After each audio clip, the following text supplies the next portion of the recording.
The snow had stopped falling 3 hours ago, but Oskar Lindgren's cabin was already buried under 9 feet of it.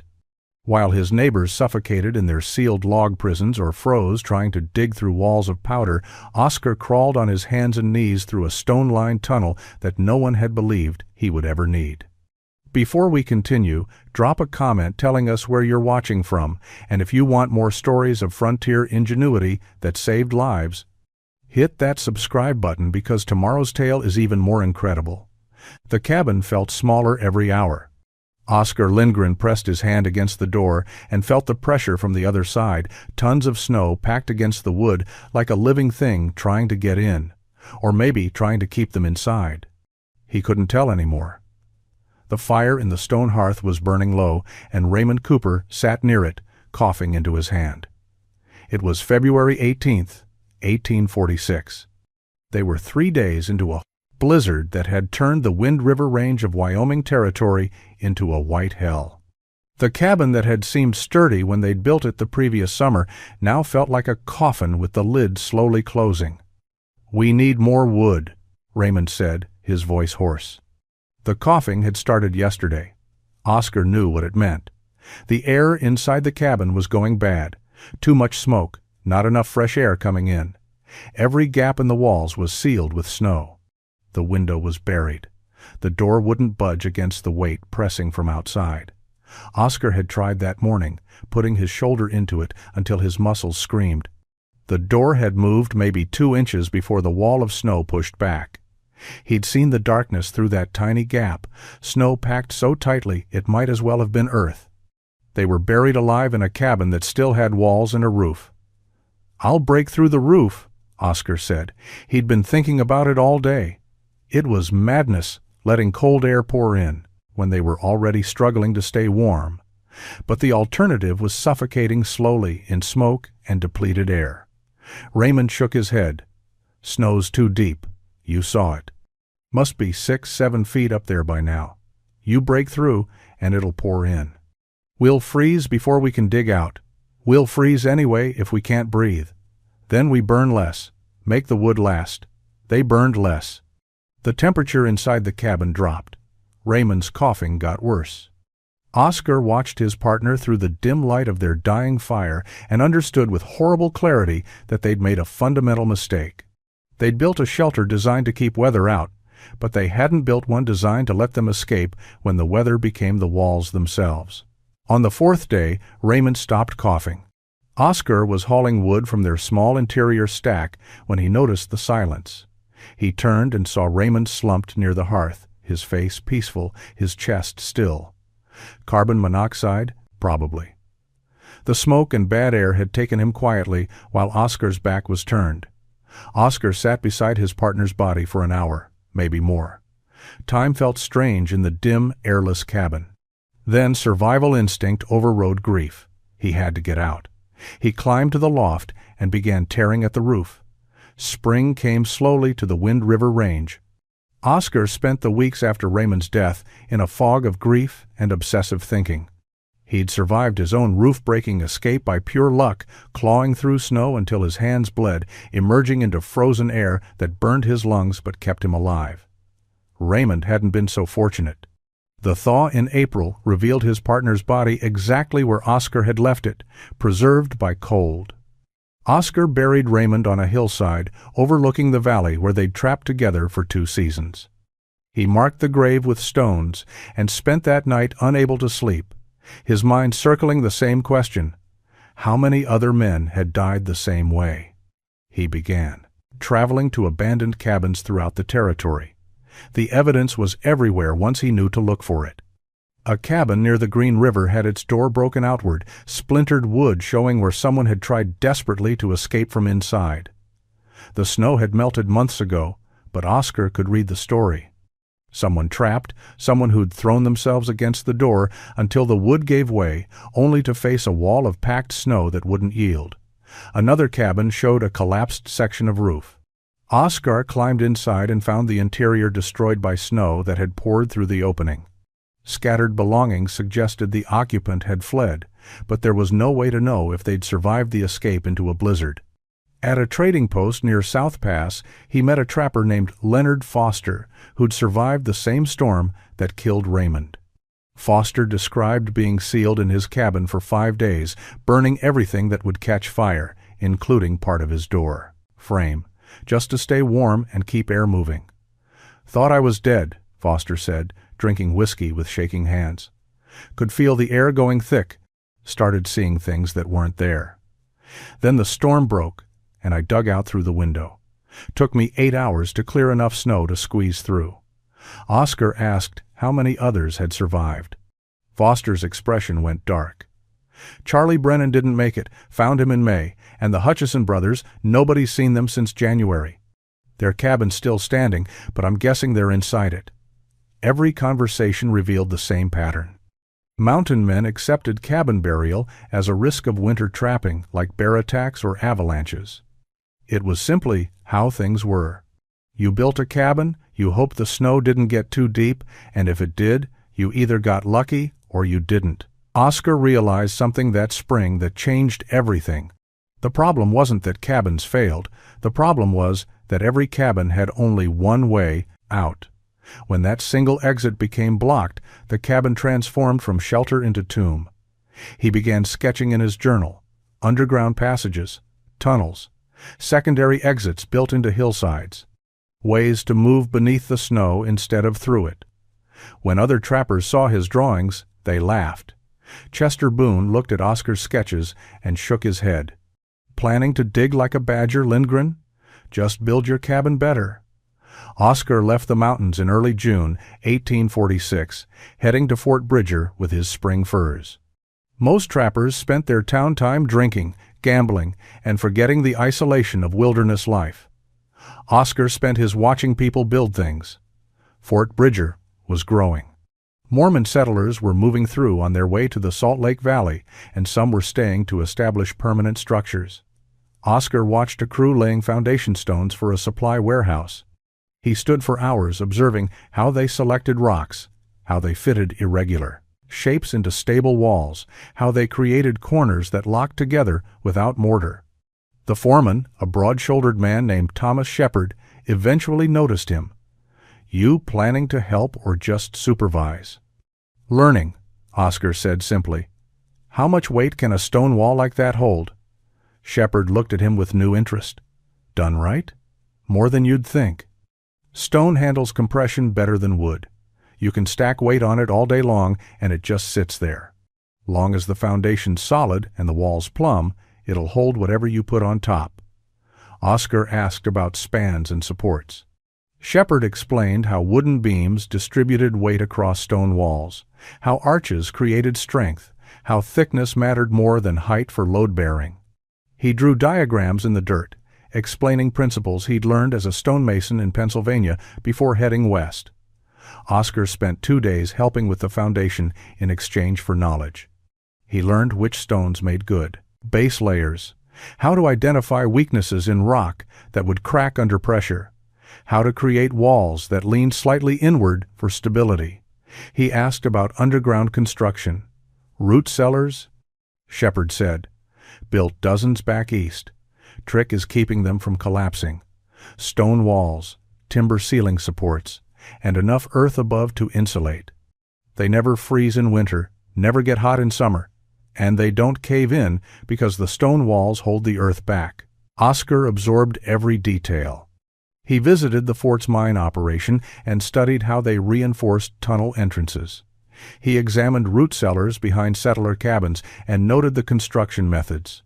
He bought whiskey for an old trapper who'd worked in coal mines before coming west and listened to stories about shaft construction and ceiling supports. By the time he left Fort Bridger in late July, Oscar had filled 20 pages of his journal with drawings and notes. He returned to the mountains with unusual supplies: 3 iron chisels for working stone, a specialized adze for shaping timber, and rolls of heavy canvas he'd paid too much for but knew he'd need. Other trappers noticed. Harlan Pritchard saw Oscar's pack train arriving and rode over to investigate. "Building a fort, Lindgren? That's mining equipment and mason tools." "Building something," Oscar replied, not elaborating. "Must be planning to stay a while." Most of us just need a cabin.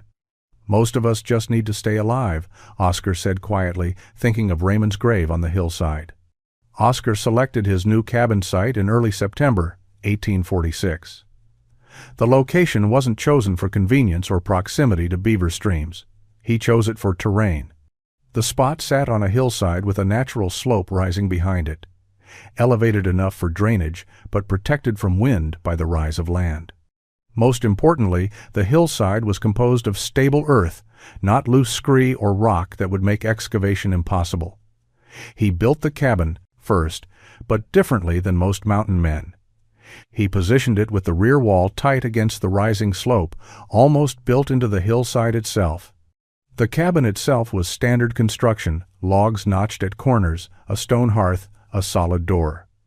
But beneath the floor, he left a crawl space 2 feet high instead of setting logs directly on the ground. That crawl space would matter later. Then he began the real work. 20 feet downslope from the cabin, at a point where the hillside met flat ground, Oscar marked out a rectangle 36 inches wide and 30 inches high. He started digging. The excavation required removing earth 1 shovelful at a time from a space barely large enough to turn around in. Oscar worked on his knees, digging horizontally into the hillside. He'd built a small wooden sledge to drag earth out of the tunnel as it deepened. Every foot of progress meant hauling out approximately 40 cubic feet of soil and rock. He dug upward at a slight angle, aiming for the point where his tunnel would intersect the crawl space beneath his cabin floor. The geometry had to be exact. Too steep, and the tunnel would be difficult to crawl through. Too shallow, and it wouldn't reach the cabin. He used a plumb line and level he'd purchased at Fort Bridger, checking his angle every few feet. The work was brutally slow. Roots had to be cut and removed. Rocks had to be pried loose. The tunnel had to maintain consistent dimensions as it progressed. Oscar worked from dawn until dark, emerging each evening covered in dirt, his shoulders aching from the confined space. Chester Boone visited in late September and found Oscar hauling another sledge load of earth from the hillside. "What in God's name are you doing, Lindgren?" "Digging," Oscar said, dumping the dirt and heading back in. Boone peered into the dark entrance. "Digging to where?" "That's not a root cellar. That's going sideways into the hill." "Yes? You digging for gold or sanity?" "Because I don't. Think you'll find either in there." Oscar didn't respond. He was already crawling back into the tunnel with his shovel. Behind him, he heard Boone mutter something about grief making men crazy, then the sound of a horse riding away. By mid-October, the tunnel extended 18 feet into the hillside. Oscar's measurements told him he was now directly beneath his cabin, approximately 8 feet below the floor level. He dug upward carefully, breaking through into the crawl space he'd left beneath the cabin floor. The connection was complete. He could now enter the tunnel downslope and emerge inside his cabin's foundation. With the tunnel excavated, Oscar began the work that would define whether his system lived or died under snow pressure. The bare earth tunnel would collapse eventually. Moisture would soften walls. Freeze and thaw cycles would crack the ceiling. He needed stone. He found his material 2 miles east at a creek bed where centuries of water flow had deposited flat, field stones in endless supply. The stones were dark gray slate, naturally fractured into pieces, ranging from the size of his hand to slabs 3 feet across. Oscar selected obsessively. He rejected round stones, irregular shapes, anything that wouldn't stack cleanly. He wanted flat surfaces that would nest together. He built a sledge specifically for hauling stone. Each trip to the creek took 4 hours round trip. He could carry perhaps 200 pounds of stone per load. He made that journey 43 times over the next 6 weeks. The wall construction began at the tunnel entrance and progressed inward. Oscar worked on his back and sides in the cramped space, fitting stones together like puzzle pieces. He built the walls 18 inches thick, knowing they had to bear enormous lateral pressure from earth and snow above. Each stone was placed to interlock with those around it, creating a structure where force on one stone distributed across multiple connection points. The walls rose 3 feet high from the tunnel floor, following the passage's full 18-foot length. He left approximately 27 inches of clearance between the wall tops, enough for him to crawl through on hands and knees with a small pack. At the corners where walls met the tunnel entrance, he created especially robust joints, using large capstones to lock everything together. Without mortar, the walls relied entirely on friction and weight. Oscar used clay from the creek bank to fill hairline gaps, packing it into spaces where stones didn't quite meet. The clay wouldn't provide structural strength, but it would seal against drafts and moisture. The work destroyed his hands. Stone edges cut through calluses. His fingernails cracked and bled. His back seized from hours spent contorted in the narrow space. But the walls grew steadily. Stone fitted to stone, creating a passage that looked ancient and permanent despite being only weeks old. By late October, the stone walls extended, from entrance to the point where the tunnel met his cabin's crawl space. He'd built a small opening in the final wall section, creating an access point into the cabin's foundation. A wooden cover would seal it from inside when not in use. Harlan Pritchard stopped by during the final days of wall construction and stared at the stone-lined entrance. "That's a month of work for a hole in the ground, Lindgren. You could have trapped 3 valleys in the time you've spent on this." Oscar set another stone carefully before responding. "Raymond and I trapped 5 valleys. Didn't help him much when the snow came." Pritchard had no answer to that. He rode away without another word, leaving Oscar to his stones and silence. The roof system would determine whether Oscar's tunnel was a survival tool or an elaborate grave. Stone walls could bear tremendous weight, but they needed something to span the gap between them, something that would support tons of snow without collapsing into the passage below. Oscar spent 3 days selecting trees. He needed lodgepole pine, straight-grained and dense, approximately 8 to 10 inches in diameter. He found them 2 miles north, cut 23 trees, and limbed them carefully.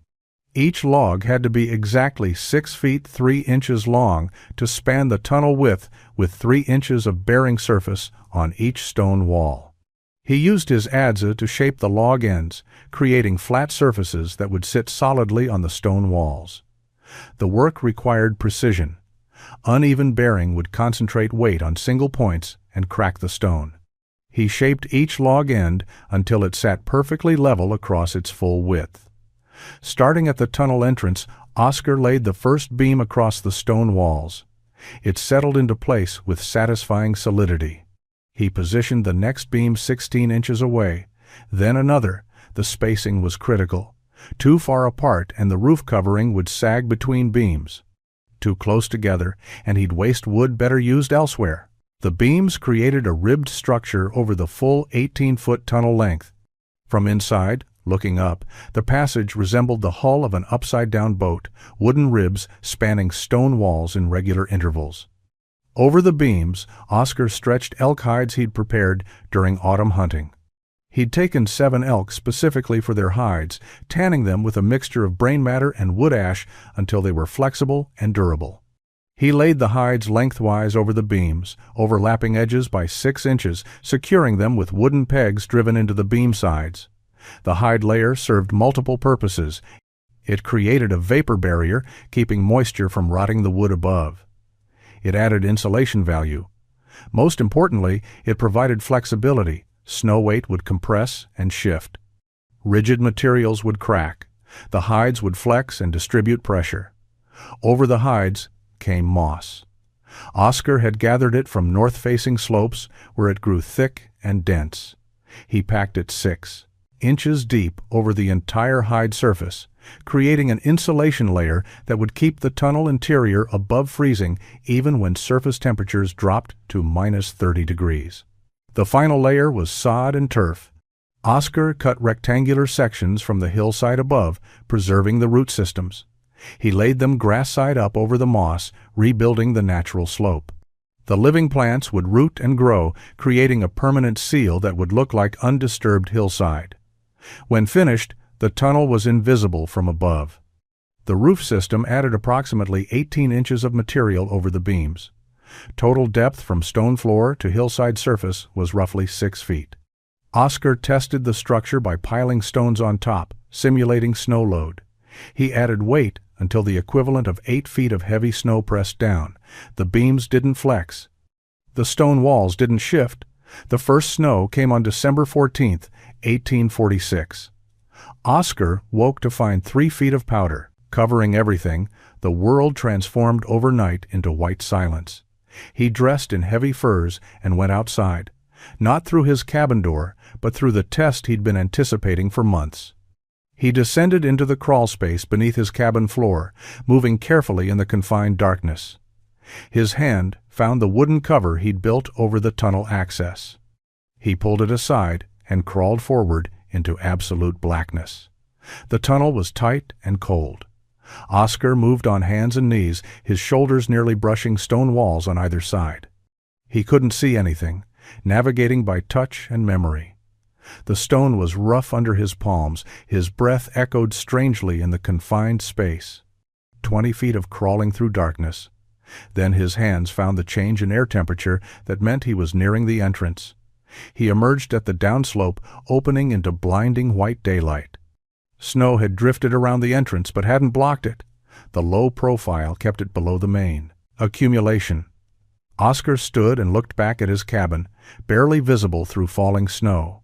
He'd just proven the system worked. He could exit his cabin even with 3 feet of snow covering the normal door. He spent that day practicing. He crawled through the tunnel a dozen times, learning its dimensions in darkness, memorizing where the walls narrowed slightly, where a protruding stone required him to shift left. He cached firewood near the exterior entrance, stacking split logs under a canvas cover anchored with rocks. By late December, 6 feet of snow covered the hillside. The tunnel entrance remained accessible, though Oscar had to dig out a small area around it each morning. The cabin door was buried. His window showed nothing but white. Anyone depending on conventional exits would be trapped. Oscar came and went as he pleased, crawling through his stone passage whenever he needed firewood, fresh air, or simply to prove he could. Other trappers wintered in valleys within riding distance. Word spread about Oscar's tunnel. Some thought it clever, most thought it excessive. Harlan Pritchard visited during a clear spell in early January, riding through snow that came to his horse's chest. He examined the tunnel entrance, now just a dark opening in an otherwise featureless white slope. "That's a month of work for something you'll never really need, Lindgren," Pritchard said, his breath fogging in air cold enough to freeze spit before it hit the ground. "Cabin doors work just fine. You just dig them out when snow gets high." Oscar looked at him steadily. Raymond Cooper thought so too. Pritchard's expression shifted uncomfortably. He changed the subject to beaver prices and rode away an hour later. Oscar watched him go, then crawled back through his tunnel to the warm cabin above, carrying an armload of firewood that no buried door could have prevented him from accessing. The blizzard arrived on January 9th, 1847, with a temperature drop that made the air feel solid. Oscar was checking his trap lines when the wind shifted and the sky turned the color of old iron. He knew what was coming. Every instinct honed over 8 winters in the mountains told him to get inside immediately. He made it to his cabin an hour before the snow started. When it began, it fell like the sky was collapsing. By nightfall, visibility dropped to arm's length. The wind howled with a sound like animals screaming. Snow didn't fall so much as materialize from every direction at once. Oscar sat by his fire and listened to the storm trying to dismantle the world. The cabin walls groaned under wind pressure. Snow built against the door with audible weight. By morning, the window showed only white. By afternoon, darkness crept in as snow covered the glass completely. He was sealed inside. The blizzard continued. Day 2 brought no break in snowfall. Oscar's firewood supply inside the cabin began dwindling. More concerning, the air grew thick, smoke from his fire hung heavy despite the chimney. He recognized the signs. The cabin was becoming airtight as snow sealed every gap. His fire was consuming oxygen faster than fresh air could enter. He let the fire burn down to coals and descended into his crawl space. The tunnel access was exactly where he'd left it. He crawled through darkness, counting the distance by memory. Stone walls guided him forward. The passage seemed longer in pitch blackness, but his hands eventually found the temperature change that meant he was nearing the entrance. The exterior opening was partially drifted shut. Oscar dug outward, clearing enough space to emerge into the storm. The world outside was chaos. Wind-driven snow made breathing difficult. The cold was vicious, minus 30 degrees or worse. But the air was fresh and clean, and Oscar's firewood cache was right where he'd left it. He loaded his canvas pack with split logs and crawled back through the tunnel. The trip took 10 minutes each way. He emerged in his cabin with enough wood for 3 days and lungs full of clean air. His tunnel had just done exactly what he'd built it to do. The storm continued through day 3. Oscar used his tunnel twice more, hauling firewood and clearing the entrance for ventilation. Each time he crawled through, he marveled at the stone walls holding firm under what must be tremendous snow weight above. On day 4, the snow finally stopped. Silence settled over the mountains like a blanket. Oscar crawled through his tunnel one more time and emerged into a world transformed beyond recognition. Snow covered everything to depths he'd never seen. His cabin was buried under at least 9 feet, only the peak of the roof visible. Drifts rose 20 feet against hillsides.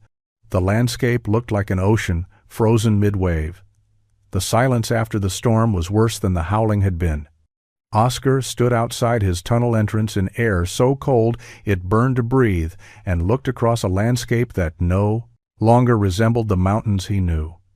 Everything was buried. Trees were white mounds. Valleys had filled and flattened. His cabin showed only as a slight rise in the snow, the roof peak barely visible like a dorsal fin breaking water. He needed to check on his neighbors. Chester Boone's cabin was 3 miles east. Leonard Foster trapped 4 miles south. Harlan Pritchard had wintered in a valley 6 miles north. Oscar strapped on snowshoes and began the trek to Boone's place. The journey took 5 hours through snow that would have been impossible without snowshoes. When he arrived, Boone's cabin looked untouched, peaceful under its blanket of white. Oscar called out. No response. He began digging at where the door should be, clearing snow until he hit wood. The door wouldn't open. He put his shoulder into it and felt resistance, then sudden give. The door swung inward. Chester Boone was slumped against the far wall, his face peaceful, his skin the color of old parchment. Dead. Probably carbon monoxide poisoning from a fire in a sealed cabin, the same way Raymond had died. Oscar stood in the doorway for a long moment, then closed it gently and continued south toward Foster's place. Leonard Foster was alive, but barely. Oscar found him outside his cabin, or what remained of it. Part of the roof had collapsed under snow weight.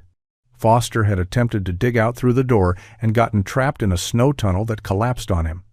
He'd spent 18 hours buried before managing to claw his way to the surface. His hands were black with frostbite. His face showed the haunted look of a man who'd felt death breathing on his neck. "Oscar," Foster said, his voice cracking. "How are you even here? How did you get out?" "I walked," Oscar said simply. "You need to come back to my cabin. Your hands need treatment. Your cabin's buried like everyone else's. How did you get out?" "I built a tunnel, underground. Goes from my cabin to a point downslope. I crawl out, underneath the snow." Foster stared at him. "You built that before the storm?" "Last fall. After Raymond died, I decided I wouldn't die the same way. They found Harlan Pritchard 2 days later. He'd survived, but just barely. His cabin had held, but he'd been sealed inside for 4 days, burning furniture to stay warm, nearly dying from bad air. When Oscar showed him the tunnel system, Pritchard's skepticism vanished. "Can you help me build one?"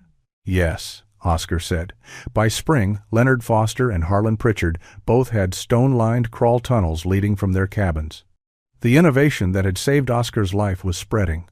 Other trappers heard the stories of who survived and how. The man who'd been mocked for digging like a badger had discovered something the frontier desperately needed. A way to survive what had always been unsurvivable. Spring came to the Wind River Range in late April, 1847, melting the evidence of the storm that had rewritten survival rules for everyone who lived through it. By May, 5 trappers in the territory were excavating tunnels using Oscar's techniques. Word spread through the informal network that connected isolated mountain men across hundreds of miles of wilderness. A trapper named William Crane visited from the Montana Territory in June, heard about the tunnel systems, and asked Oscar to explain the construction.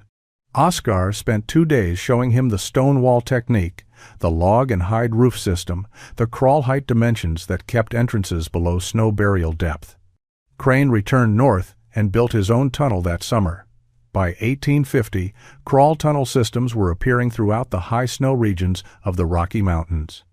Variations developed as men adapted Oscar's core principles to different terrain and available materials. Some trappers built tunnels to firewood caches stored in hillside caves. Others created passages to spring houses or meat storage areas. A few ambitious builders constructed multiple tunnels radiating from their cabins like spokes, providing several emergency exits. But all followed Oscar's fundamental design: stone walls for strength, log beam roofs for span, hide and moss layers for insulation, and crawl height profiles that stayed accessible when surface structures disappeared under snow. The technique spread organically, shared freely between men who understood that survival knowledge belonged to everyone. The winter of 1856 brought another catastrophic blizzard to the northern Rockies. Snow fell for 6 days straight across Montana and Wyoming territories. When it ended, 17 men were confirmed alive, specifically because they'd maintained access to resources through their tunnel systems. 3 of those men had never met Oscar Lindgren. They'd learned the technique from someone who'd learned it from someone else, the knowledge passing through the community like a life-saving contagion. Oscar himself left the mountains in 1858. He was 33 years old, had survived 11 winters in the wilderness, and had saved enough money to start a different life. He sold his cabin and trap lines to a young trapper from Pennsylvania and rode west to the Salt Lake Valley. He bought farmland near the Jordan River, built a house with a proper foundation, and married a widow named Sarah Mitchell in 1860. They had 2 children, a son and a daughter, who would never know the mountain man life their father had lived. Oscar became a farmer, a quiet man who attended church and raised crops, and rarely spoke about his years in the high country. But in the mountains he'd left behind, his tunnels remained. Some were maintained by new owners. Others were abandoned as the fur trade collapsed and trappers moved on. A few were discovered by homesteaders and prospectors who recognized superior engineering when they saw it and wondered who had built such things. The phrase, "built a Lindgren tunnel," entered the vocabulary of high country survival. It meant serious preparation, refusing to accept that traditional methods were the only methods, understanding that the worst could happen, and building infrastructure before it did. Oscar Lindgren died in 1883 at age 68 on his farm in Utah Territory. His obituary in the Deseret News mentioned his farming success and his service to the community. It said nothing about the stone-lined passages carved into Rocky Mountain hillsides, nothing about the crawl tunnels that saved lives he never knew about in storms he never witnessed. His legacy wasn't carved in stone monuments or written in history books. It was built into hillsides across the frontier, one carefully fitted stone at a time, standing silent testament to what knowledge and determination could accomplish when a man refused to die the way his partner had. The impossible had become routine, and survival had become a matter of engineering rather than luck.